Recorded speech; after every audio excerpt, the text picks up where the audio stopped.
I'm on a drywall repair project where they had some water damage and it's time to do the inside corners. You can use a 12-inch knife to get the initial load of mud up in the seam.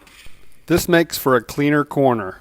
Then what you want to do is square it up with a 6-inch knife and get the excess mud off. Now you want to take your folded paper tape and stick it in the corner.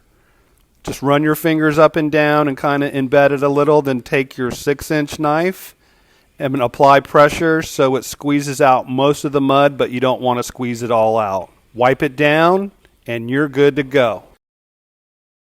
I'll be using a drywall corner tool. I like to use paper tape. You want to fold this in half.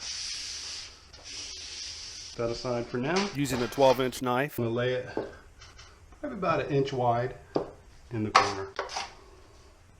Get it up there, not too thick. I'm gonna load the whole corner. You just want to glide over it. You don't want to push too hard. I'll be adding the paper tape next. I want that to go right in the corner. Then I just glide my finger over it.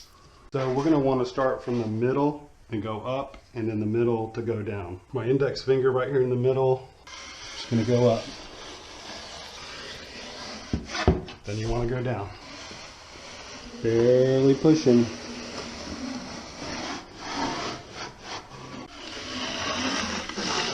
And that's how you do a corner. Subscribe for more drywall tips. Thanks for watching.